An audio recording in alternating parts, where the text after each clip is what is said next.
Hello and welcome. My name is Diana Crouch and I am the chair of the Diversity and Inclusion Committee for the Worshipful Company of Constructors. And I'd like to welcome you here today with my colleague Paul Singh, who is the chair of the Youth Committee for the Worshipful Company of Constructors. Today we're going to be looking at the way that COVID-19 has impacted young people in the construction industry. And I'm very thrilled that we have an illustrious panel of experts and young people to give us their views to talk about how COVID-19 has impacted them. And without further ado, I'd like to introduce you to Sir Vivian. Oh, sorry, I forgot to mention that I'd like to ask you to make as many comments as you possibly can in the Q&A chat box at the bottom of your screen. So if you look at the bottom of your screen, you will see there is a chat box and a Q&A box. Please make your comments in the Q&A box. We'll be curating those and flagging as many of those as possible, your comments as possible, to the panel for comment. And so without further ado, I'd like to introduce you to Sir Vivian Ramsey, who is the Master of the Worshipful Company of Constructors. Thank you.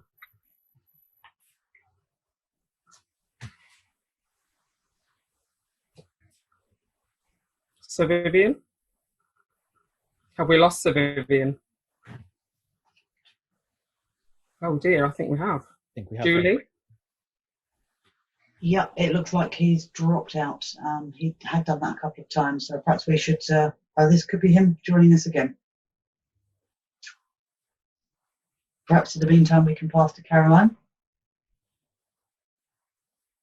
Okay, good afternoon everybody, and as Diana has said, we absolutely have an esteemed expert panel and young leaders panel whom I know you'll all be very keen to hear from this afternoon. There's going to be a structure to this afternoon with so many people joining us, and you're all very welcome. We're going to discuss 3 topics, and I'll be facilitating this by inviting certain members of the panel to give their inputs. And Paul, you may see a green and red card go up when they're starting to take the screen. There'll be a 1 minute and a 30-second for them to start to wind up.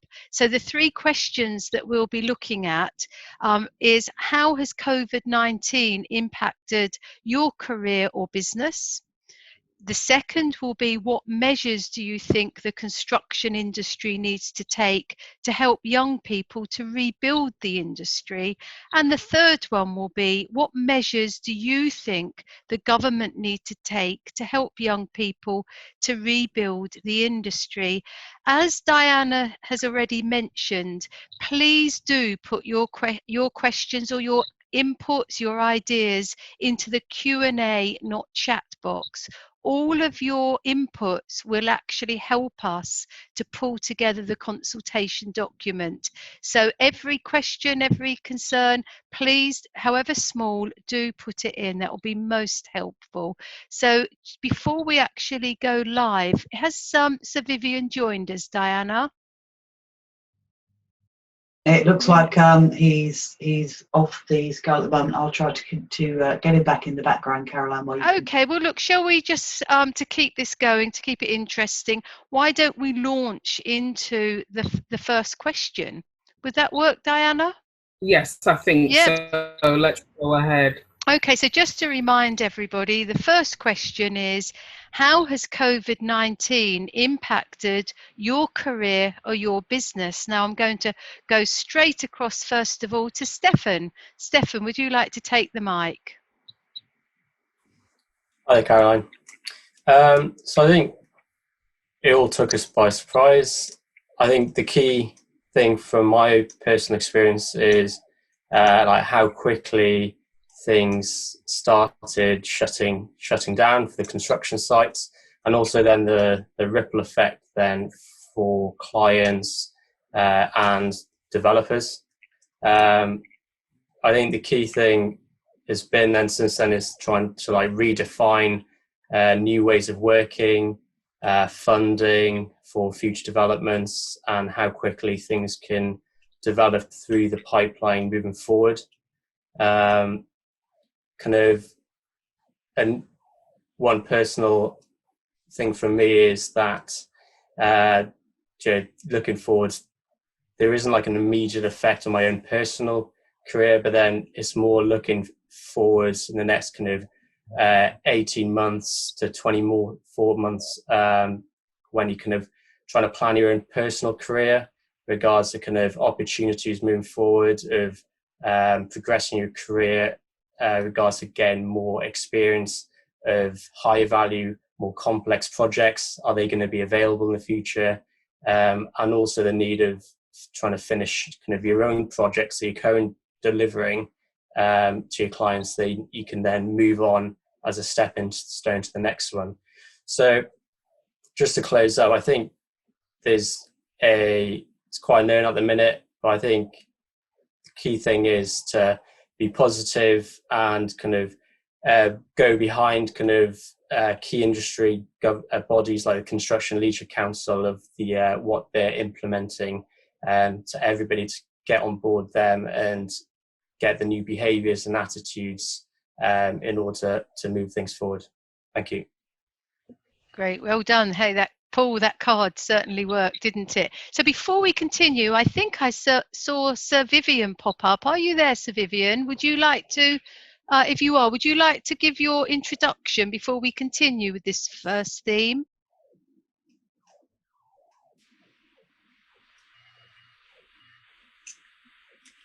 I don't think Sir Vivian is quite there yet. So let's move along then.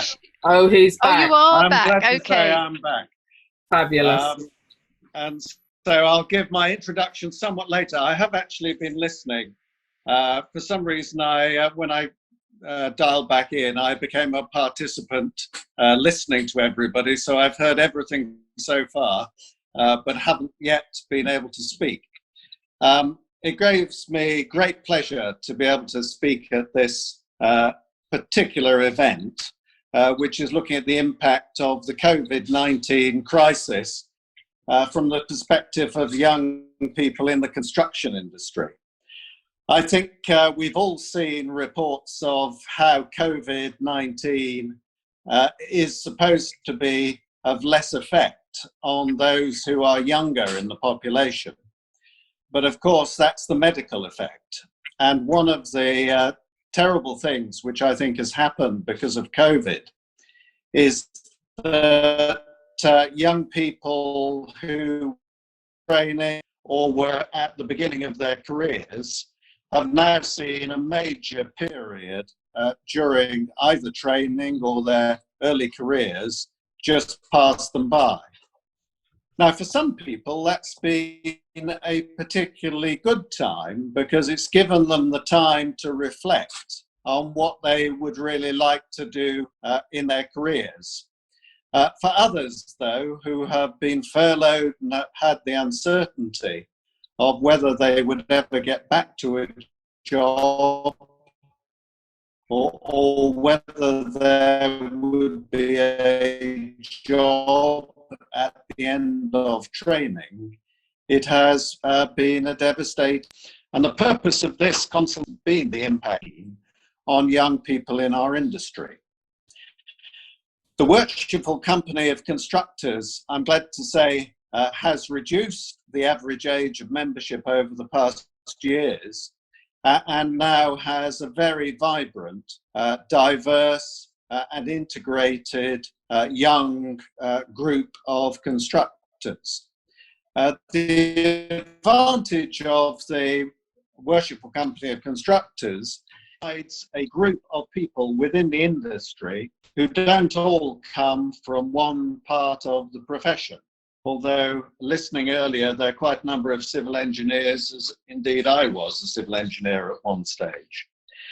But what it then allows is for people to make contact throughout the industry. And also we have a scholarship and award scheme which is run through our charitable trust. and therefore we look particularly to our commitment to train throughout the industry. And we're particularly keen to attract young members, many of whom find it an advantage to have people in the different stages of their career who they can talk to and who they can take advice from. And so what I would like is everybody please to participate and give us their feedback on how they have seen COVID-19 affecting them. And I'm sure that the Worshipful Company of Constructors, together with the CIOB, whom we're very grateful to Caroline Gumble for being the facilitator, will allow this particular consultation to take a proper place within the debate as to how we deal with young people in the construction industry who have been impacted by COVID-19. Thank you very much, and I hope my connection continues for a few minutes yet. Thank you. Thank you, Sir Vivian. Thank you. Sorry, we've got slightly out of order now, but Stefan, thank you for your input. I'll just remind everyone what the question was again.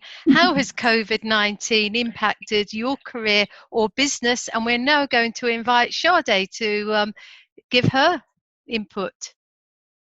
Thanks, Caroline. COVID-19 has pretty much affected my business significantly. I built up the business in the past few years doing domestic projects, extensions, renovations, but it was a sort of a bread and butter type of work that I undertook. So COVID has really offered the time to reflect. Also, the impact on COVID on the BAME community has been very significant, very impactful for me. So it's prompted me to make a shift in my business. So I'm trying to now move into the public sector. So I'm looking to get into school projects, community centres, and also projects that address socioeconomic issues.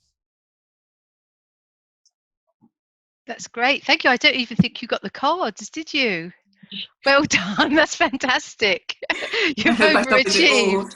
Oh, that's fantastic. Georgina, you get a chance to pinch your moment. Can we invite Georgina to the stage? Thank you, Caroline. So as a valuation surveyor, COVID-19 affected me personally as I was furloughed when it initiated. I've recently been reinstated, but I would say during that period, there was a lot of typically uncertainty. We received little or no instruction from the banks. So activity really slowed down around March. And it gave, as Sade said, me time to reflect. And I also have used my time and reflection to reach out to those who are younger than me and start mentoring them in terms of getting to know the industry, because no 2 days are the same. And when you meet challenges like this, it's always good to display some sort of resilience and know that things will pick up eventually. So that's how I've been affected personally. That's great. Thank you very much, Georgina. I'm already very impressed by how positive many of you have been and reflective. I congratulate you for that. Thank you. Can we now invite Craig to give his moment of fame, please? Moment of fame, gosh, everyone has 15 seconds, don't they? Hopefully I won't need 15 seconds. There you go. Yeah, COVID was adding burden to an already stressful year. January is always slow in the world of architecture to get going. So I think normally in March we have a bit of a peak in the year. Obviously, the lockdown kicked in, so the first 6 months of trading this year have been quite slow. We've not taken on too much.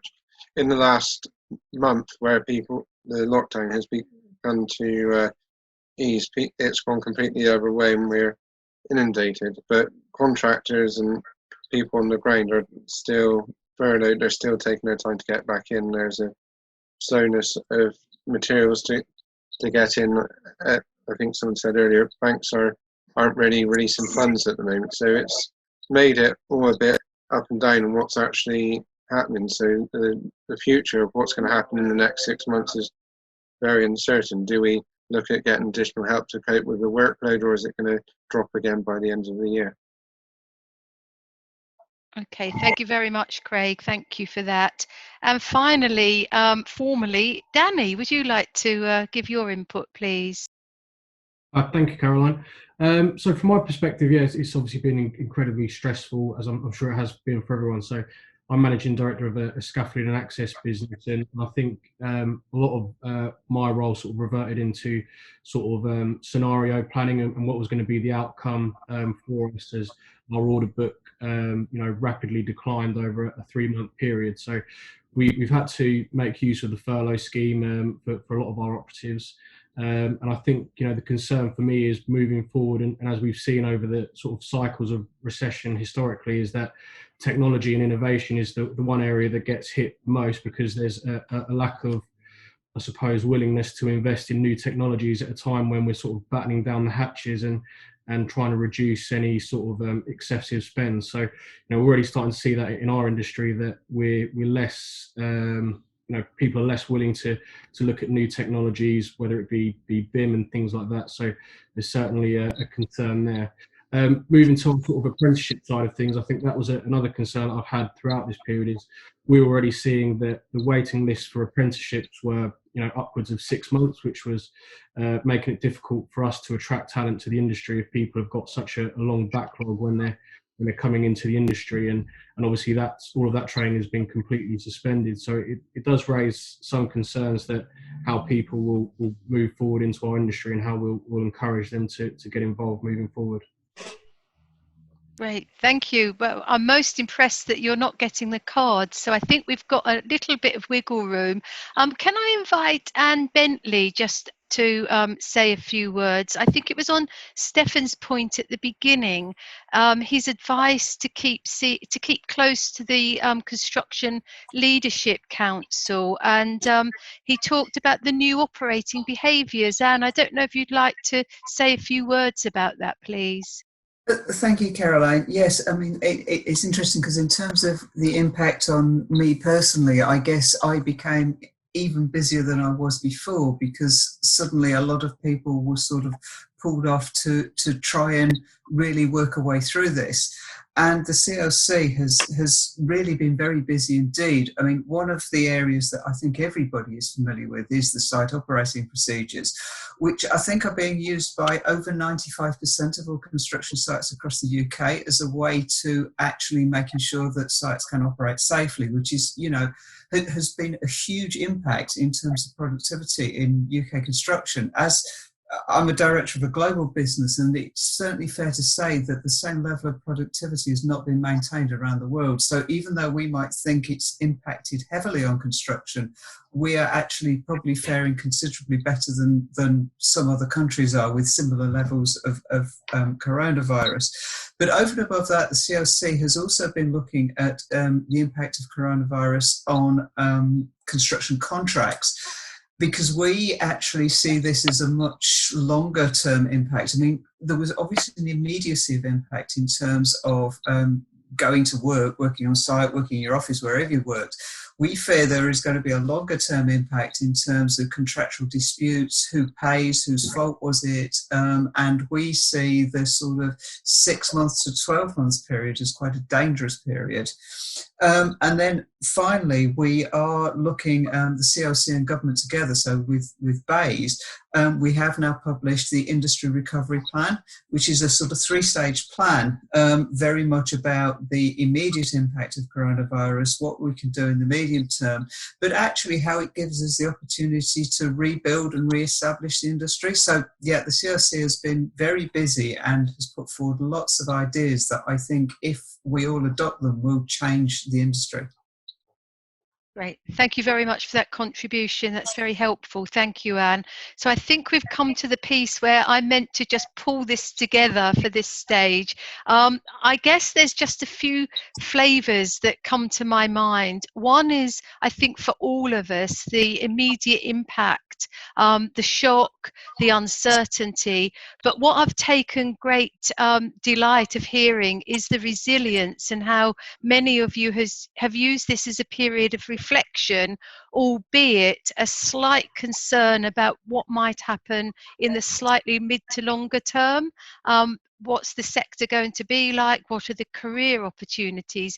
Many young people will be at a very critical stage of their career in about 18 to 24 months. What will the opportunities be? But I'm very heartened by the fact some of you have gone out and given back to the sector, reinvented your business models to be more flexible, and just taken advantage of the situation. So that gives me great heart for us going forward. So hopefully we've collected all what you've said.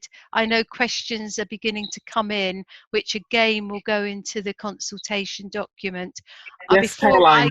Before I get Hi, Caroline. Yes, hi. Yeah, hi. I just wanted to throw in a question that's been asked a couple of times about the response of clients and how that has impacted on people's careers, because clearly if clients can't continue to pull their resources together to enable projects to go ahead, that has a massive impact on people being able to continue to go to work and run their businesses. So perhaps if we could get a couple of panel members to talk about that, please. Can we have a volunteer? Somebody put their hand up or take their mic off.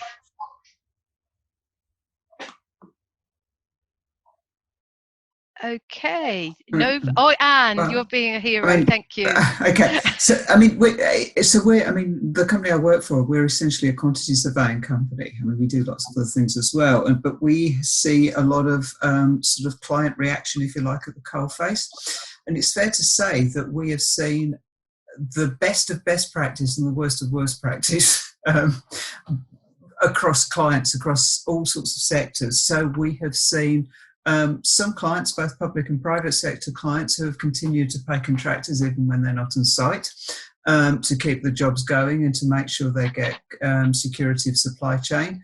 And we've also seen clients, both public and private sector, really using coronavirus as an excuse not to accept practical completion when actually the buildings were complete, because they actually knew that their tenants couldn't move in. So it's fair to say that we have seen a whole range. I would say that on balance, though, most clients have reacted fairly pragmatically. I mean, their number one concerns have always obviously been their own businesses, inevitably, because they can't allow their own businesses to fail.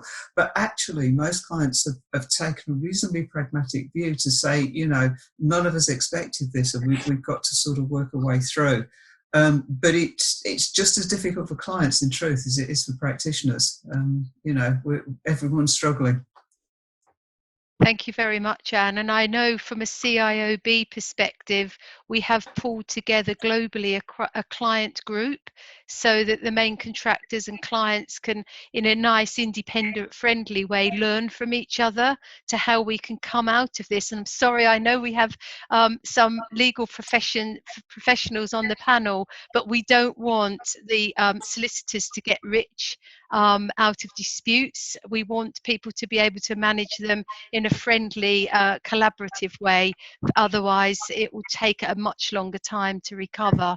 So, Diana, were there any other burning questions at this stage? There was one more which I thought was really salient, which is that young people are asking whether it would be better for them if employers employed them directly instead of via subcontractors, so that, you know, the whole subcontractor chain.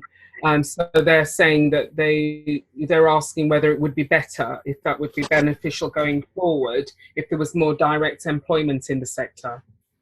Okay, do we have a panelist who'd like to give a response to that? Is that Rob? Did you put your hand up, Rob? Yeah, I can answer that for you. I mean, the question is essentially about the ecosystem that we work in. It's an industry of 405,000 businesses, 99% are SMEs, and it goes around 4 to 5 levels deep. Most of my community is in the sub, and sometimes even sub contracting fraternity. Clients will always want single point responsibility, which is why they won't want to engage on a construction management or management contracting basis. Would it be more secure? Yes, it would for the specialists, because you take out layers of waste within the procurement system. Will we get there? We will have to procure projects in a different way, and there are certain measures being considered in the ongoing the CLC plan that Anne outlined, which might mean, I think what's COVID done for us as an industry is, rather than having to persuade people why, it's accelerated the need for change. So we're now in a position where, why not try it? I mean, the fastest way to learn is to fail, which is the motto of the tech sector. If we try a few things out and they don't, we learn, we evolve. If we keep doing what we've always done in the same way, definition of insanity, we'll always fail in the same way. So yes, the answer to the question is, there are many commercial reasons why it may not change, but there is a current crisis that may drive an imperative for change in this area. Great, thank you very much for that, Rob. I did notice, Louisa, did you want to give an answer for that? Yes, I was really interested by the question. I think we should keep as much flexibility and variety in the industry as we possibly can. I think the key message is that we need to advertise what is available out there and give people the work experience so that they can find out the best slot for them in the industry, be that directly for a client, be that directly for a contractor, or be that within a specialist industry. And that's really important moving forward, so that people can find what they love and fulfill their potential. Great, I think that's a very positive note to end this section on, I think. Is it time now to have our first snapshot poll, do you think, Diana? Paul? Yes, I think so. Thank you. Indeed. So the question is, have you been able to access any of the government's COVID business or employee support measures? Please vote now.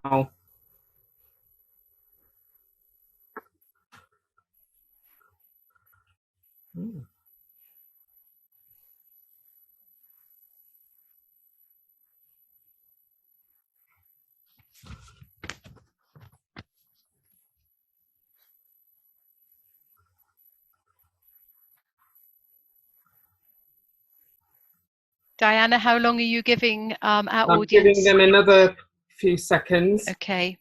Yeah, I think we're there, more or less. Somebody raised their hand. Right, okay. Can you see that?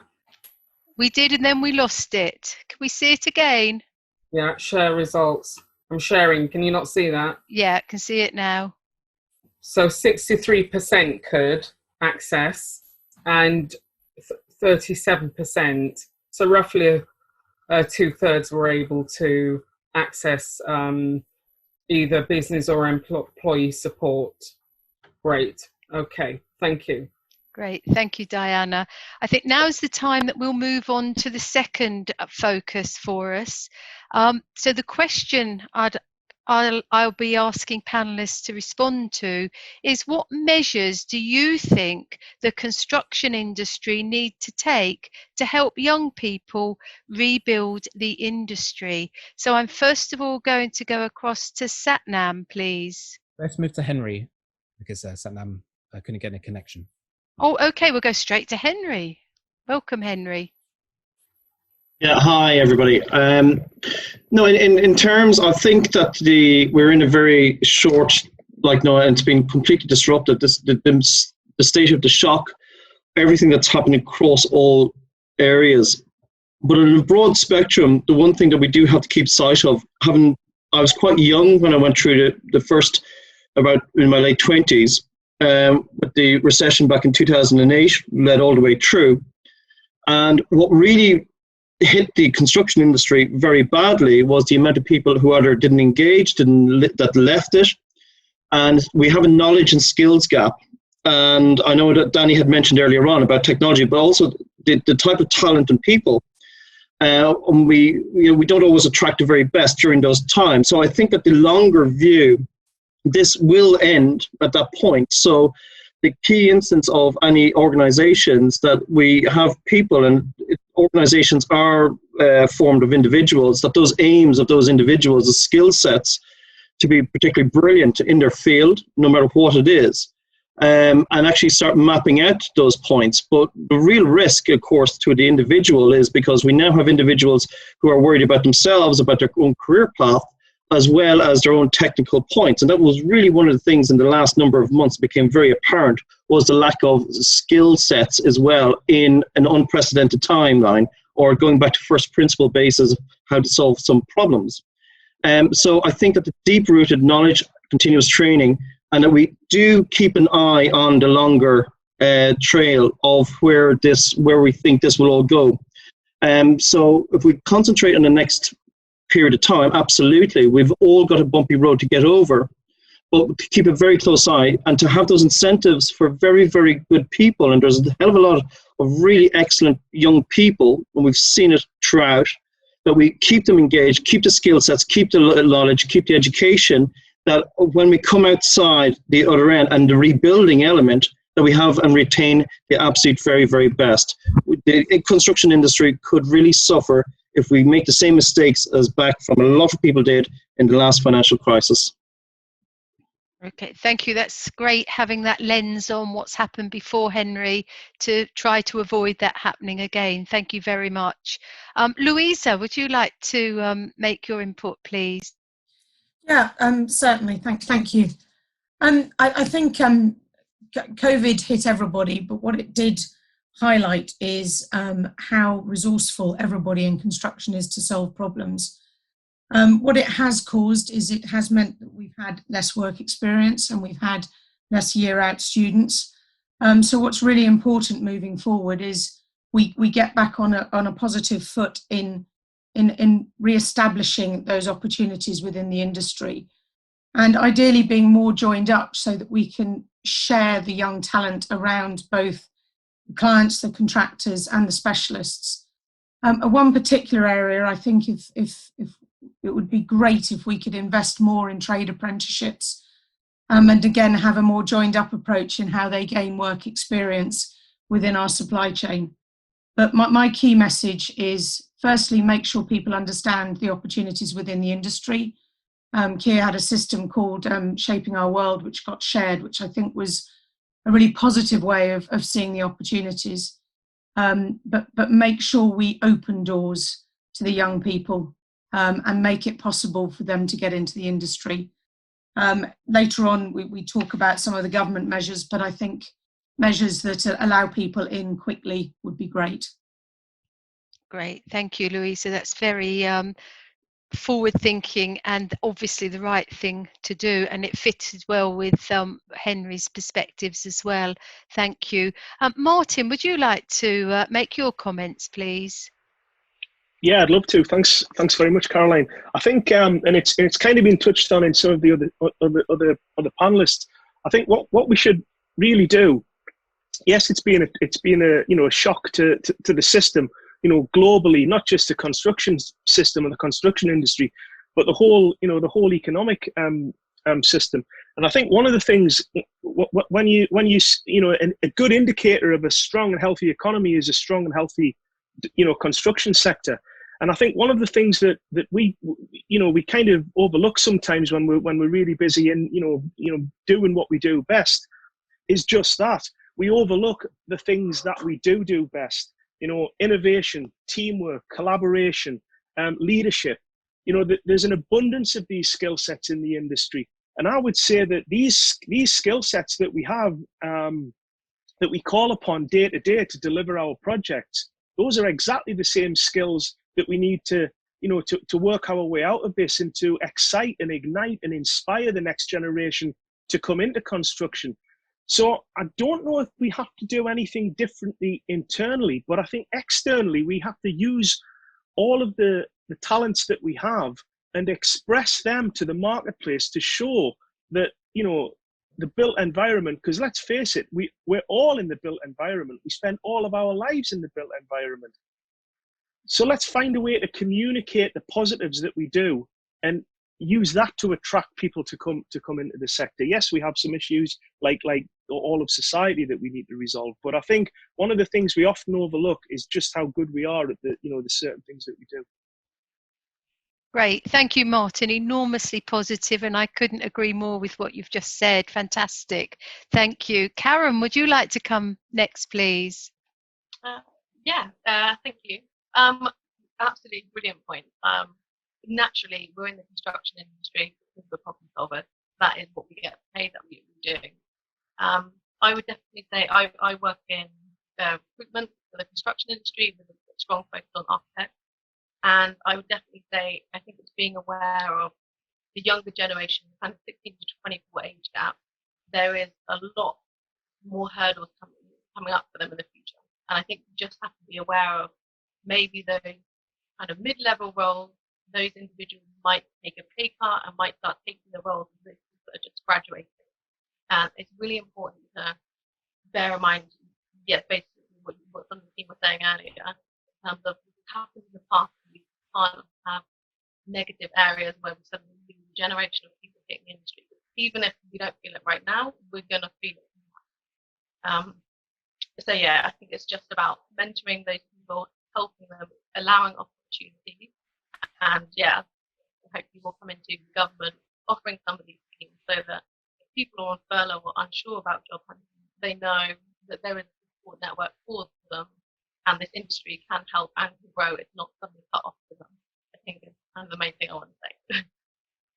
Okay, thank you, Karen, much appreciated. Georgia, would you like to speak now, please? Yeah, I mean, I think that apprenticeships are really important, and we are lacking, I think, with some apprenticeships. I know in my industry there isn't many out there, and in the waterproofing sector, but the PCA, the Property Care Association, have just created an apprenticeship, an 18-month apprenticeship for all ages, where they could actually gain the MVQ qualification, and they get to learn hands-on and classroom. And I think it's really important that schools, before they're leaving schools, that people get to know the apprenticeships that they have available to them. I think my personal experience when I was at school, it's very much university placements and very much encouraging that, which is great for the people that want to go to university, but that obviously doesn't suit all. And I think that more sort of work experience for people that would like to go into the construction industry would be very beneficial. And from that, maybe even they can get an apprenticeship out of it. I think companies have a responsibility as well to promote apprenticeships within construction and to try and bring new people aboard and keep people learning. Obviously the older generation have got a lot to teach us, and I think that there's a lot of experience to be learned, and I think it'd be good if the younger generation started to come into the construction industry and get more experience in it. Great, thank you very much, and thank you for that personal lens of how you came in. That's great, thank you. No, Diana, have we had any questions from our audience today? We certainly have. We had one. You're freezing, Diana. I think, Caroline, I think we can ask another person. From Michael Rigdon, who is the chair of the membership committee. Hello, Mike. Can you hear me now? Can you hear me? I can hear you now, Diana. Yeah, so basically I was saying that we had a message from the chair of the membership committee, Michael Rigdon, for the Worshipful Company of Constructors, and he was asking about the communication that young people have received from their employers about the situation. So how much clarity has there been in communicating with young people about what's going on with the business and their positions. You know, what's that been like? Who wants to speak to that? Karen. Karen. That's actually something I've been looking into. There's been quite a few surveys going around. We did some in my own company, but there's been a real lack of information from directors or business owners to furloughed members of staff. Like, evidently, they're not supposed to be checking emails, they aren't supposed to be working. But I think a massive thing that if you are owning a company is to keep your team in the loop, because they're already, particularly the younger generation, and a couple of the very senior directors, they've been put on furlough as well, because they're feeling the same nerve of, do I have a role to go back to? Can I afford my bills? And it's just the peace of mind of keeping communication going, because if you're not seeing someone's face, the email can feel very cold, and it doesn't need to be. We're all in the same boat at the moment, and it's much better when we rally together and just share the information. But there's definitely been a lot of that back today. Mental well-being, financial stress, that's the main thing. They don't necessarily think their jobs are going to be lost. They just don't know when they're going back to work. So it's just communicating, log in once a month, maybe just before the end of the month, the furlough change again, and just update your team and let them know where they stand. Great, thank you very much, Karen. Would anybody else like to respond to that question? Yes, Danny, thank you. I think I'll just add to some of Karen's points there, as I suppose from an employer's perspective, we've tried our best with weekly Zoom calls to all of our team just to keep that engagement, because I think, you know, there's huge pressure on people's well-being, you know, that can be incredibly stressful if there's the lack of knowing when they're returning to work or they have a job to come back to. So I think, you know, certainly we thought we had a duty of care to all of our staff that we needed to reach out on a regular basis, you know, and even doing trying to get a bit of a social aspect there as well, whether it be, you know, you hear a lot about Zoom quizzes and things like that, and I think those sort of things actually go a long way during difficult times to keep people sort of on board and sort of motivated at a time when it can be quite negative on the outside with what else is going on in the world. Great, thank you, Danny. Have any other employers got any other ways that they have tried to keep the communication going with their staff? Jonathan?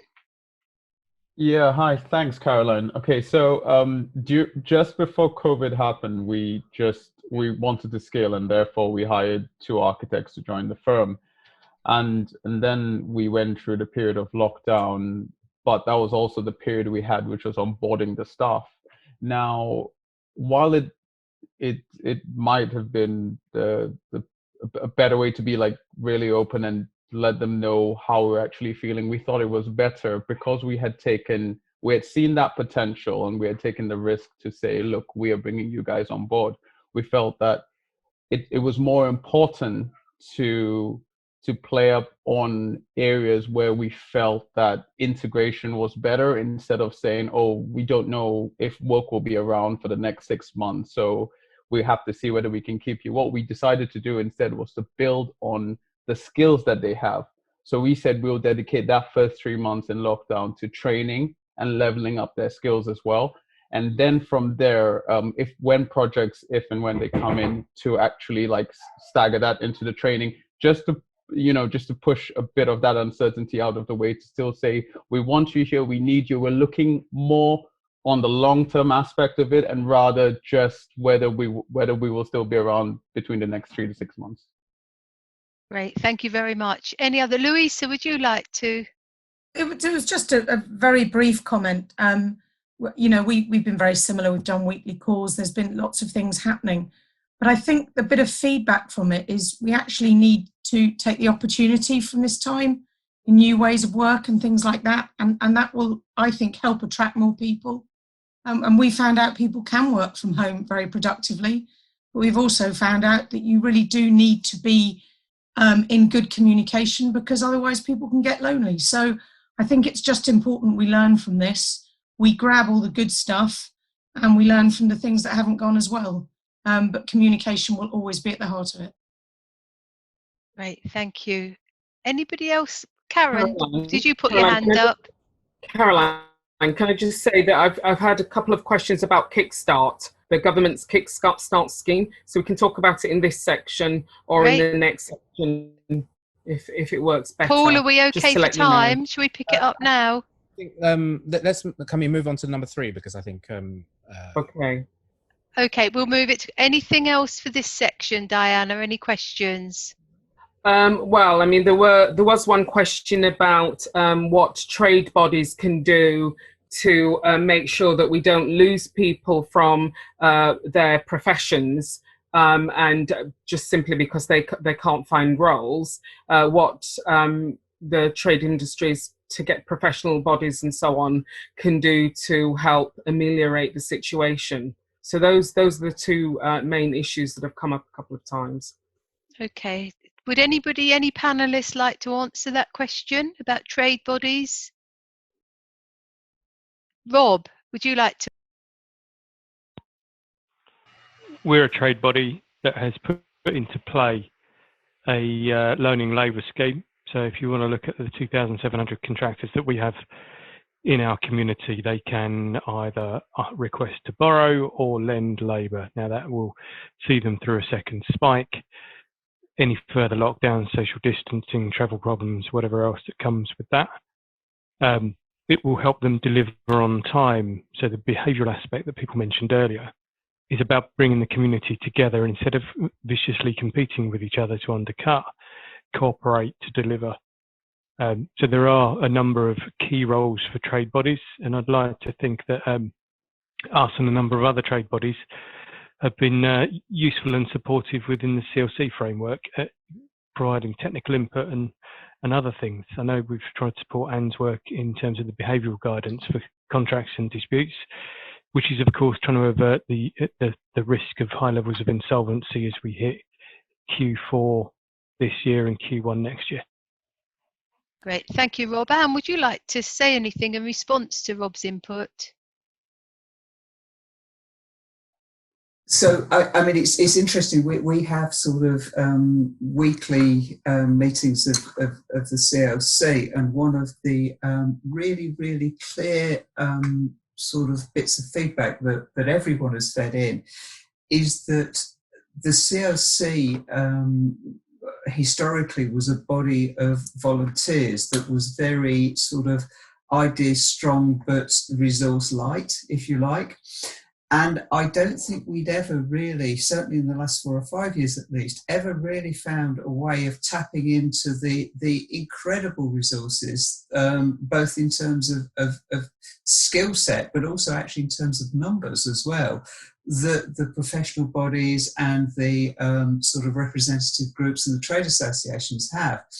And you know, whether it was through luck or judgment, and I certainly wasn't the one that put this in place, but Andy Mitchell very quickly seized upon the fact that that body of knowledge and resources out there and formed together the task group. And I think it has worked so fabulously well in terms of harnessing those different approaches, the different people involved, the different skill sets, but the actual sheer numbers. And you know, I think it was Rob that said, when you're dealing with an industry that has 405,000 different businesses, you can never please all of the people all of the time. It's simply not possible. But actually, what we have shown is that if we work through the trade associations and professional bodies, we can get at least some way down that line of at least pleasing most of the people most of the time.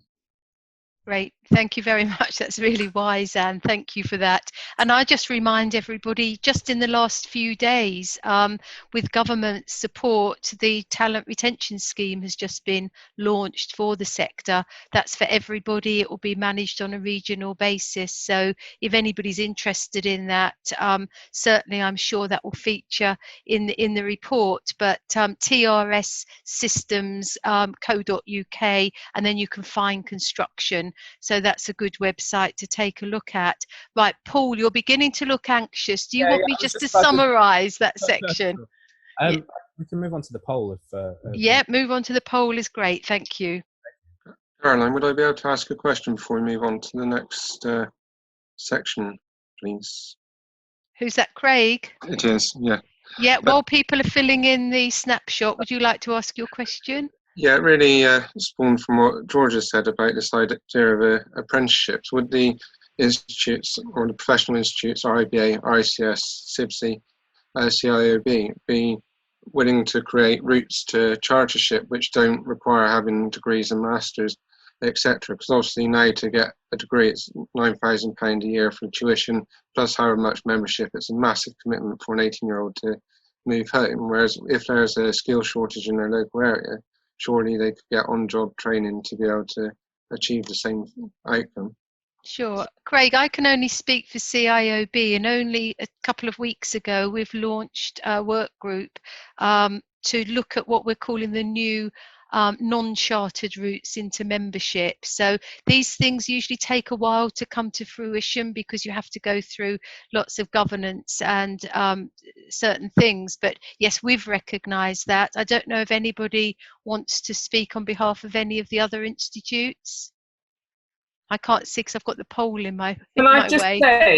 Can I just say that we've actually got the poll up on the screen, so perhaps it's best, Caroline, if I end polling and share so you can see the results, and we can carry on with the discussion. Sure. So we asked, do you think the government should have included measures specifically tailored to the needs of young people earlier? And 66% said they think the government should have included measures specifically tailored to young people earlier than they have done. Thank you. Great. Thank you. So I gave a CIOB response to the question. Is there anybody else who represents any other or members of any other institutes, professional bodies? Caroline, shall we go on to topic 3? Do you mind? Because yeah, no, not at all. Thank you. Thank you. Okay, at least he didn't give me the card, so it's not so bad. Okay, so question 3. What measures do you think the government needs to take to help young people to rebuild the industry? And I'm going to go straight to Ann Bentley, please. Okay, well, I wasn't quite sure of the tense of this question, actually, because to be fair, I think the government has already taken quite a lot of measures, and and this isn't a party political comment in any shape or form, but I do think, again, looking around the world, as I do as a sort of global director of Riley Levitt Bucknell, that the UK government has acted actually quite speedily and has actually acted quite decisively in terms of recovery plans. And again, if we look at many countries around the world, a lot of their, I guess, government sort of effort was put into sort of, very short-term planning, whereas I do think we have got some medium and long-term planning as well. I mean, clearly I would say this, wouldn't I? But I think that the most important part from the construction industry's point of view is the industry recovery plan. I mean, government has jointly published this, so it's not just a CLC document. It has been published alongside BAYS, the government department. And what this really challenges the industry to do is to say, look, government can do certain things. We can publish our pipeline of work. We can improve some of our procurement processes. We can change some of our working practices. But actually, this is only really and truly going to benefit the industry if industry also steps up to the mark. So if industry improves its productivity, if industry becomes less adversarial, and if industry also accepts that it needs to change. So, it's not just a single street, but I think that the government have got the bones of a plan in place that we should be following. Great, thank you very much, Anne. You've got the red card there. Jay, would you like to take your turn, please? Hi, good afternoon. Thank you, everyone. Welcome. So I guess the Chancellor's statement last week was a welcome shot in the arm to help kickstart the economy. And I think from my point of view, it was pleasing to see that the construction sector, particularly young, were placed at the centre stage of the recovery plan. That said, I do question whether this will be a game changer in supporting the younger generation. I mean, for me, the pandemic has really amplified some of the structural challenges that exist in our sector for the younger generation. And I guess unless we start to think about this a bit more strategically, there will be some serious risks that the young will go to the back of the jobs queue. And I think as we move out of the job protection to job creation phase of the government's plan, I think we need to make sure employers are being fully supported, because they're going to be taking some big risks, taking on some of the young, some of the unskilled talent. So we need to make sure there's structured advice and targeted guidance. I think firms will also be focusing on whether or not they can be solvent, and they're going to look at retaining as much as skill and talent in the sector. And we need to make sure we reward those firms that are making those steps to take on the training. So things like quota for tendering, recruitment, planning process. We also know that those firms that are employing directly tend to recruit youngsters and apprentices more often. So we need to reward them by awarding them the contracts. And again, part of the levelling up goals, I think we also need to think about a local focus because we can't have a one-size-fits-all blanket. And it's really important that we have greater collaboration through LEPs, further education and employers. And I think the important thing is getting the youngsters also engaged in that process as well. Great. Thank you very much, Jay. Can I invite Rob now, please? Hi. I guess one of the things that seems to be missing from the picture, and I kind of agreed with Ann's point, that I think we are, as a society in the UK, very prone to asking government to solve our problems. You need to understand that we lag 12 to 18 months behind the front end of the economy. So in April, the start of April, the Office of Budgetary Responsibility as part of government predicted a 25% crash in construction, being one of the highest crashes within society. The government acknowledges that construction is about £100 billion worth of turnover, but actually FM is a more important sector because it's about 140 more billion. Together, as an economic engine, construction and FM generate another £540 billion worth of GDP. That makes it one of the biggest economic contributors to growth and success. But this is a unique recession because it's both supply and demand shock on both sides of the curve. So this is a crash you've not seen, and it beats Spanish flu and World War I. So inevitably businesses can't carry too much weight. They need to see themselves through that crash, and hopefully as we bounce back, which is what the CLC recovery plan is all about in terms of the 405,000 businesses, and identifying how the ecosystem works. Every business, whether it's law, accountancy, construction or anything else, its most malleable overhead is its people. And sadly, that's why cuts get made.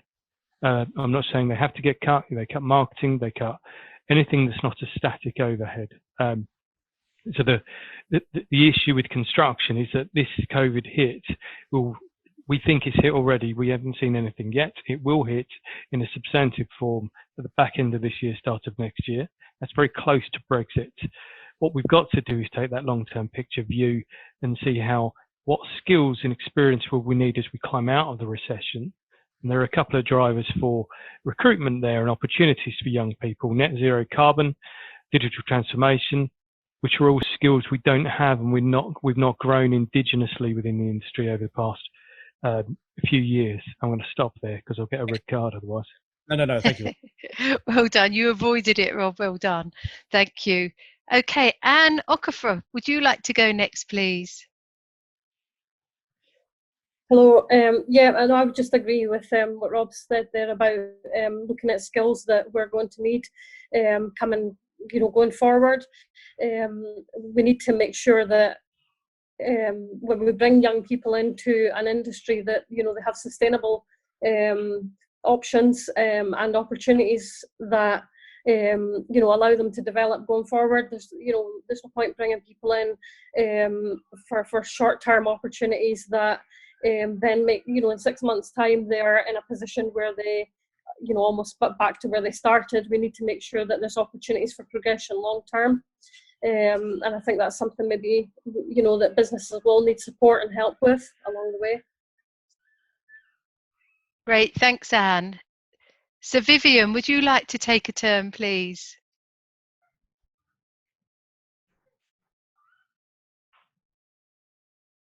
So Vivian, can you unmute? Sorry. In terms of where we see ourselves and where things are going to proceed in the future, I think one of the important things for us to remember is that at present we are in the midst of the problems, and we don't really know where the problems are going to be in, say, 1 month, 2 months, or 3 months' time. I think we can see the statistics of the drop off the cliff. And one of the great questions we have is, where is the construction industry going to pick up?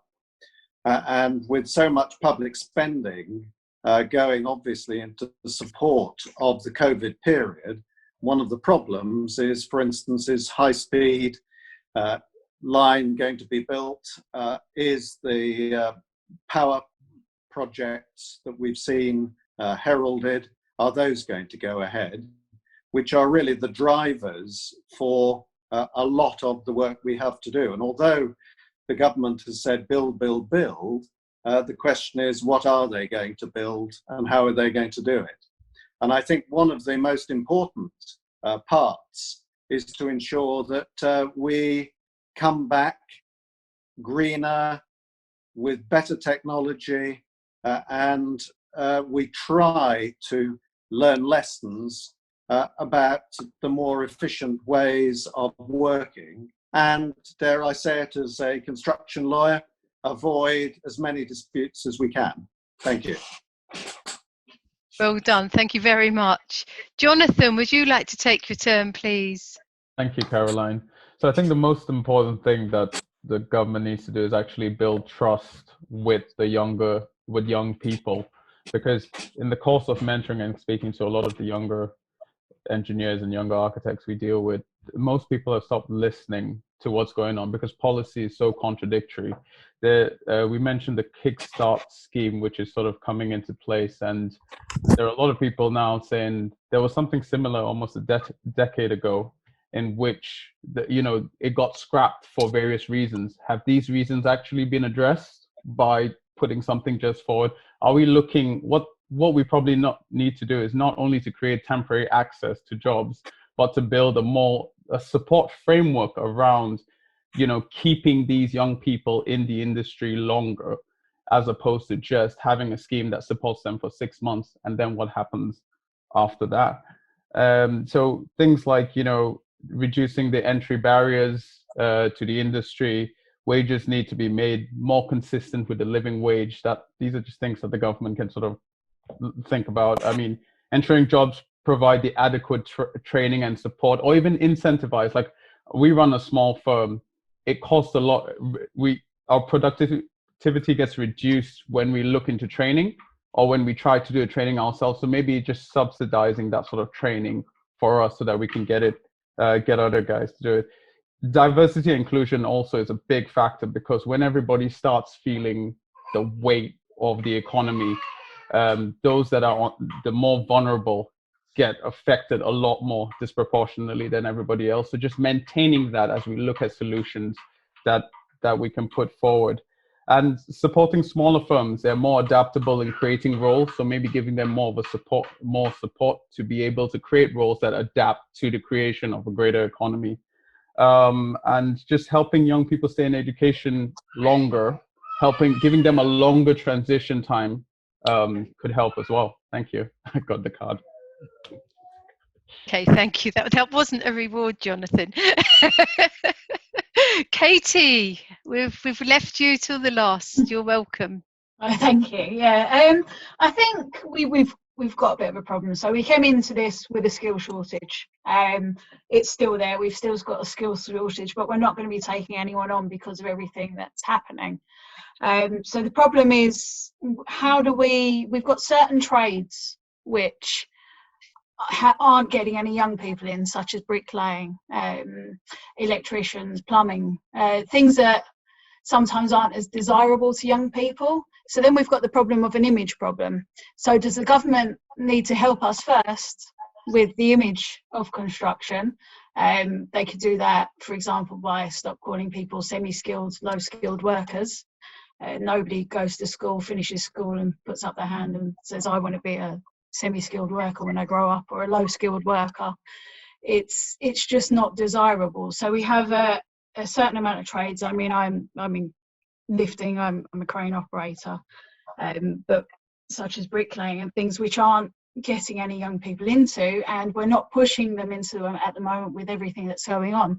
So are we going to come out of this with the same problem we went into it in? Are we taking our foot off the accelerator because we've got bigger problems at the moment, but we're going to come out with bigger problems at the end of it, or we're still going to have a negative image? We're still going to have a skill shortage. I think government-wise, we're going to have to work with things like the MCA, which I've got the card now, yeah, which will be great going forward. But I think initially, government are going to have to help us with our image, because I go to a lot of schools, and it's sort of, who wants to work in construction? No one. It's dirty. They don't want to get their hands dirty. They don't quite understand how many jobs are out there, how many different things you can do within the industry, how many technical. You don't even have to go on site if you don't want to. And I mean, I'm quite passionate about women in construction. I think when I went to school, and I didn't think women operated cranes, even when I was offered the apprenticeship to operate a crane, my first thought was women don't do that. So it's just, we still have to push forward with changing how young people view what we do, and just letting them know everything that's available to them. And if they don't want to go on site and they don't want to do groundworks, it's not all that we do, it's just a part of what we do. Well done, Katie. I think you just got in before the red card. Paul was right poised there to give you that. Diana, do we have any questions that fit neatly into this section, please? Well, I'm not sure if they fit neatly into the section, okay. But I think a theme that's run across has been the way that the industry can positively promote itself to young people. That's been asked several times. So perhaps we could spend some time talking about that a little. What make? Can you hear me? Because it's saying my internet is connection. Yeah, you're breaking up. I think, right. Diana, we've got. Yeah, we can hear you better. So the question, as I think I heard it, what can we as a sector do to improve our image? Is that correct? Yes, to young people, to attract them into the industry. Okay, was Stefan, did you put your hand up? Can I invite Stefan first, then Anne? Oh. Yeah, so I think a lot of it's to do with building on and implement initiatives already there, like Anne was saying, with the Construction Leadership Council, initiatives like Project 13 to transform the industry and increase productivity. Regards to trying to attract talent from young people into the industries, utilising things like net zero carbon, modern method of construction, improving technology, so to attract the people in there, because there's going to be a lot of skill shortage, people coming from like the aerospace and automotive industry that can share lessons to the construction industry. So it's getting rid of that stigma that was there previously within construction, and utilising initiatives like diversity inclusion to positively change the image of the industry moving forward. Thank you, Stefan. Anne, would you like to speak? Hi, Caroline. Yeah, I think through the work that I do in the CIOB Novice, a lot of the time we've, you know, kids have been told, usually, you know, it starts with parents and maybe a school, that almost like what Katie said, you know, you don't do that. This is for someone else. This is for someone who doesn't want to go to university. So I think it's about letting people know from a really early age, probably more early than what we maybe recognise at the moment, that construction is an option for you, for anyone. There's opportunities for people, no matter what background you come from, no matter what kind of job role you're looking. If you're looking for something hands-on, there's opportunities for you there. If you're looking for something more technical, or, you know, sitting behind a computer screen, there's opportunities for you in construction. And I think we need to do more around speaking to younger children, schools, and parents as well. I think parents still sometimes can be a bit old-fashioned when it comes to the construction industry as well. So we need to help them understand that it's a great industry to be part of, and actually what we do on a daily basis, all of us, is valuable, and it's a great thing to do with your work in life. Great, thank you. Jay, you've got your hand. Yeah, no, thank you for that. I think there's some really important points being made here. When you think about our image, we were talking about smart cities, we're talking about Internet of Things, we're talking about AI, digitalization, the point Sir Vivian made about, we're talking about net zero. These are all the things that youngsters get excited about. And we've got a huge opportunity for promoting ourselves. We also need to give them some very clear career pathways, progression. It's not just, getting your hands dirty. It can lead to a managerial role if that's what they want. I think we've got great opportunities, but we can do better. I think the industry needs to stand up and start promoting. As I said, I'm a board member of the Electrotechnical Skill Partnership, and they're doing some fantastic work in trying to get role models to talk about those opportunities. And I think we need to spread that message very early into the process. Education, getting right to primary school age. It's so vital we get them there early to help change both the parents' mindset, but also encourage youngsters that this is a fantastic industry to be joining in. But we can do better. I think certainly from my point of view, we need to think about putting forward some real strong, positive role models. We need to make sure that youngsters get out and start talking about our industry a little bit more. We need to put them at the very forefront of this. I think we can start to turn the dial on that image problem I think we've got. Great, thank you, Jay. I'm just going to give Sade an opportunity, and I know Louisa want to come in. So if you can both be quite succinct. Sade first, please. So I do agree that we do have an image problem. So we need to improve diversity and inclusion for sure. With young people, we need to start early because the built environment affects us all. So when we talk about consultations, it's not just the adults that we consult young people as well. And we need to offer work experiences. I think those are the pathways to getting in the first instance. Thank you, Louisa. It was just very briefly, we ran a system called Shaping Our World. So it had barcodes on our project so that modern technology could be used to tell people about what's going on in the industry. It's getting our young people out into schools, colleges, and showing them the models, showing them digital technology, showing them virtual reality, and explaining that how exciting the industry is. What we do is problem solve. And it's all of us thinking differently. I mean, we've been doing virtual work experience. Even if you can't get to a site, we can still show people the great stuff that's happening out there. And the final thing, if we really want to attract people into those trades like bricklaying and things like that, let's make the places that teach those really fantastic. A lot of them are run down now. They're not inspirational spaces. We are going to build. Let's make those amazing too. Really good points. Thank you very much. Diana, do we have any other themes coming through on questions? Well, we do, but we've got one more poll and we have a short video that we'd like to show you. So okay. Can we do those? And then Sure. If we have time at that end, perhaps we can return to those. So this is the third snapshot poll. Do you think that the Kickstart scheme for unemployed 16 to 24-year-olds will be detrimental to apprenticeship programs within the construction industry?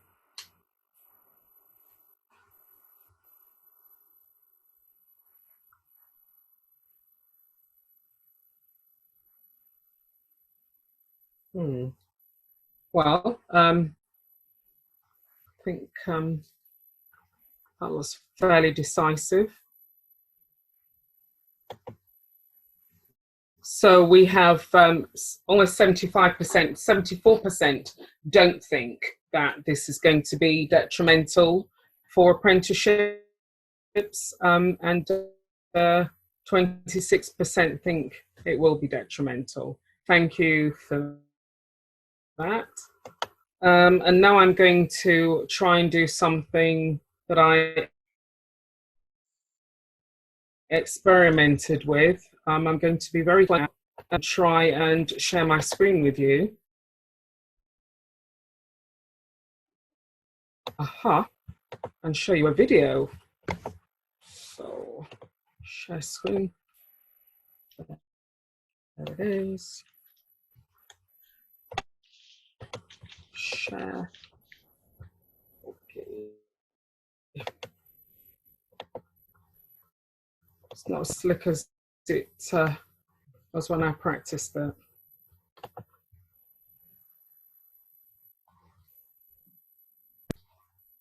and welcome. You are invited to join the Worshipful Company of Constructors at #WCCTalent. Welcome to our virtual network. You are invited to join the Worshipful Company of Constructors at #WCCTalent. You can find us on our YouTube channel, where you will be able to build your contacts, find career opportunities, meet like minds, and most importantly, have fun at #WCCTalent. Alternatively, you can download our Young Constructors leaflet on LinkedIn.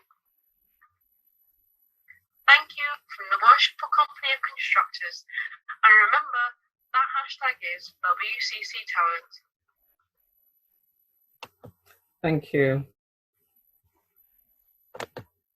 Just a message from our sponsors. Right, so there was one question about the VAT. In the catering industry, hospitality sector, there was a VAT holiday, and I've been asked a question about whether or not we think we ought to have a VAT holiday in the construction sector and whether that would help. Can I suggest we first of all go to Ann Bentley, who would have, I'm sure, heard this through the CLC more than once. So I'm not a VAT expert in any shape or form. I've certainly heard the request, and in fact there were a number of requests that were made, some of which have of course already happened. So there was a request for a stamp duty holiday, which of course happened last week. I think that my knowledge of VAT in construction is very complex anyway, because of course it doesn't apply across the whole of construction. It's only in certain segments of construction anyway. And I think ultimately the Chancellor is trying to balance the fact that he needs to get some tax in eventually with the need to kickstart the economy. So although I have seen a number of requests for it, I haven't seen anything of any great substance, if I'm honest, related to construction. That they have put off the, I think it's called the reverse construction procedures for I think another year now, which I know will have quite a big impact on cash flow, but actually taking VAT out of construction, I've not seen any plans for that. Okay, thank you. Do we have any of the panelists who have a comment to make? I can answer this one for you. Thank you, Rob. Any reduction in VAT always leads to a multiplier. So there is arguments around if you reduce VAT by X%, it produces Y in the economy as a multiplier for stimulus of demand. For example, you reduce VAT on domestic dwelling construction, you're going to increase demand. People are going to start doing loft conversions, etc. That is part of some of the work streams under the CLC Roadmap Recovery Plan, specifically in the first stage restart. Whether that gets adopted, we have yet to see. Ann's right that at new build, there's rules around golden brick, etc., that when you're doing certain developments, they don't attract VAT anyway. We had an EU decision a couple of years back that overturned a reduced VAT on energy-saving materials. And in March 2021, the reverse VAT charge system will come into play, which means actually the industry doesn't get to see the VAT anyway. It's only Tier 1 that takes it and gives it straight to HMRC. Those further down in the supply chain won't get the VAT. The deferral from October this year to March next year was part of the COVID saving measures, one of the smaller ones, to buy us time. Sadly, that might clash with Brexit, but there you go. So that they do look at VAT as a method of stimulating demand in the industry, but it is, as Anne said, a complicated picture. Okay, thank you for that insight, Rob. Thank you. Diana, did we have any other major themes that we ought to touch on before we start to close? Well, just one last thing, which is a question about whether or not we think the government ought to have focused on refurbishments rather than new build to speed the recovery. Thank you. Would any of the panelists like to respond to that?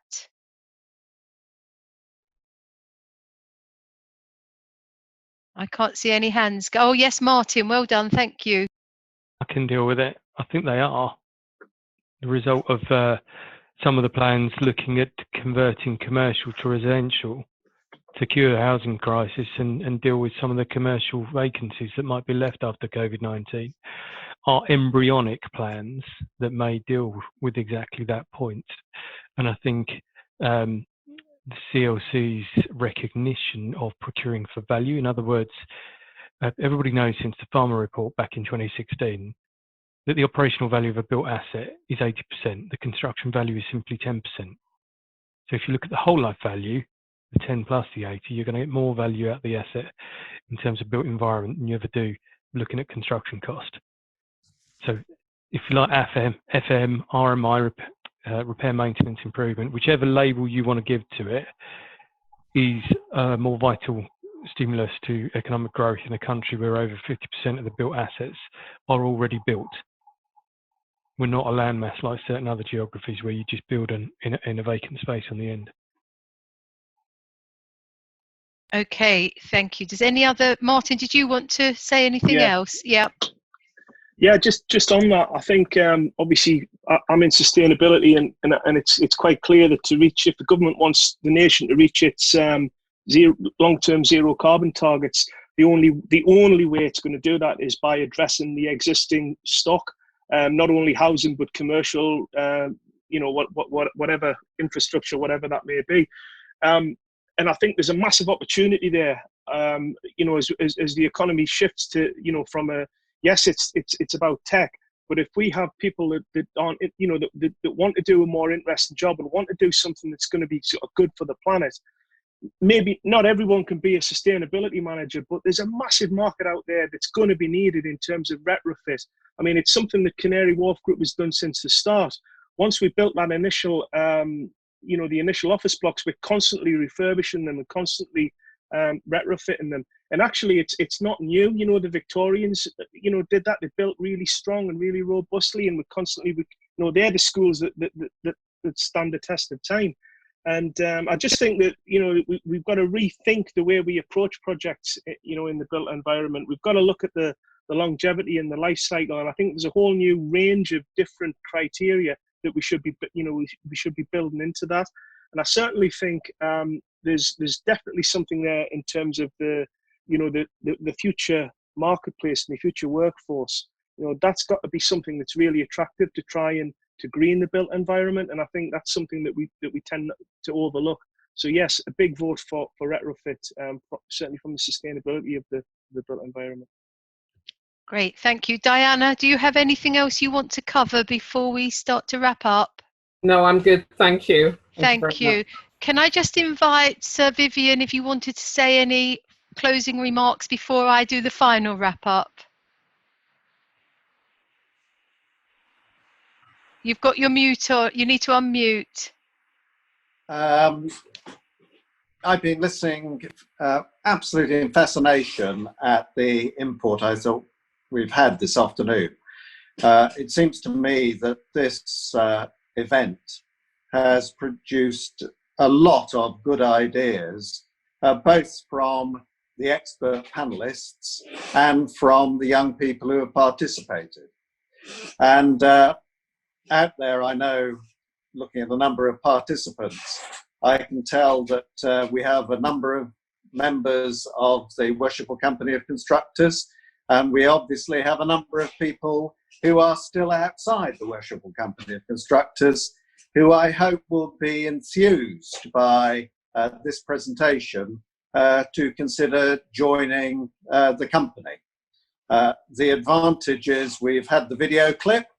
The advantages of set out in the video clip you've seen, and I would encourage anybody who is thinking about it to get in contact. There's the brochure which is going to be mentioned, and that brochure has all the contact details that you need to get in touch. Could I just then say two things? One is, I think from the point of view of young people, I think this consultation has shown a very positive future, I think, that government and the industry bodies listen to some of the ideas we've heard.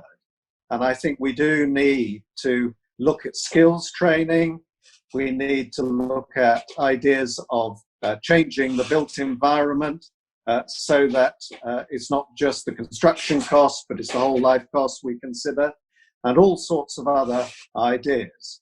And as this is the swan song for me, could I also say a great word of thanks to Diana Crouch, who is the chair of the subcommittee on diversity and inclusion, and Paul Singh, who's the chair of the young persons committee.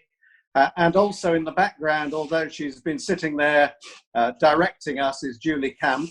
But above all, to Caroline, who has managed to be the circus master for all of the people in the ring on the Zoom screen in front of her. Thank you very much indeed to all of those. Thank you very much, Sir Vivian. And we are in the last couple of moments now. There really has been too much to put in a very, very neat summary. This is an important piece of work. This is going to result, all the inputs, all the questions, and I'm sure Diana would be happy to facilitate receiving after this. This is going to be a report that will be published around about September that will be used to influence government. And certainly what I've heard today, look, this is a fantastic sector. It's made up of dedicated, problem-solving, resilient individuals. And I, for one, am certain the future is going to be great once we get out of this period. We'll make the most opportunities from the things that we've learned from this bizarre period of time. And I certainly think the future is going to be strong in your hands. You are the next generation to take it forward. So I thank you all very much. I thank our hosts. I thank all those behind the scenes, Paul, for giving us the cards today, and most importantly, the panelists and the attendees, for which it would have been quite dull without you. So thank you very much. Diana, thank you. Sir Vivian, thank you. Thank you, Caroline. Thank you. Thank you, Caroline. I think we close. Yes, we close. Thank you very much, everybody. Thank you. Thank Bye. you. Bye. Bye.